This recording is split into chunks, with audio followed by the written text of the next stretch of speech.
Colonel, qu'est-ce qui provoque les tirs à un moment donné? Et il faut dire que j'ai essayé autant que je pouvais de faire en sorte que la foule recule. Et la foule, je précise qu'elle n'était pas violente, qu'elle n'était pas armée. Il n'y avait pas de bâton dans la foule, il n'y avait pas de cailloux, parce que c'était quand même dans l'après-midi, je voyais parfaitement, j'étais au contact de la foule, j'ai eu le temps de voir parfaitement tous ces gens-là.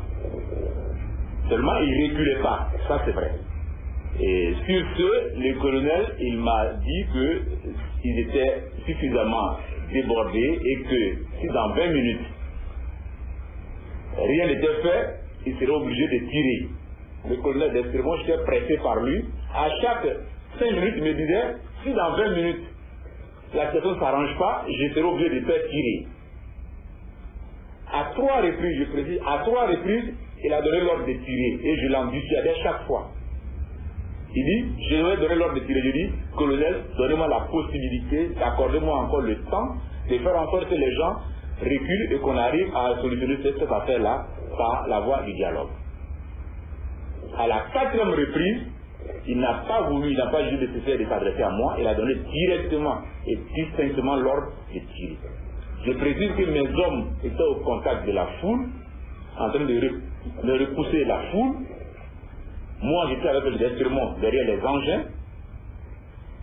Et donc, quand il a donné l'ordre de tirer, ces hommes n'ont même pas attendu que mes hommes à moi, quittent le contact de la foule, et on a tiré indistinctement dans la foule et sur mes hommes. Vous voulez dire que vous-même, qui travaillez avec l'armée française, vous avez eu des pertes dues à l'armée française? J'ai eu un gendarme tué par l'armée française. Un autre gendarme blessé par l'armée française. Colonel, est-ce que vous êtes sûr qu'il n'y a pas eu des tirs isolés dans la foule qui auraient provoqué la riposte des Français? Je dis que les tirs ont commencé sur instruction, sur ordre du colonel d'Escrémont. J'étais avec lui.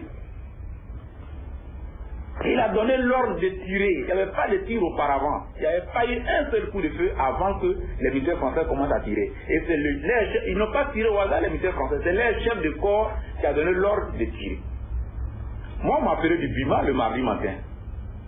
J'ai un ami du Bima qui m'a appelé le mardi matin et qui m'a dit exactement ceci. Guévi, fais attention parce que les maçons qui sont à l'hôtel d'Ivoire, c'est le régiment qui a perdu 8 hommes à Boaké. Et donc, ils sont là-bas, ils sont prêts à tout. Ils vont tirer sans sommation et faire attention. Dimanche 28 novembre, au cours du grand jury RTL Le Monde LCI, la ministre de la Défense Michèle Alliot-Marie reconnaissait que les soldats français avaient fait usage total de leurs armes à feu, notamment devant l'hôtel Ivoire et sur les ponts.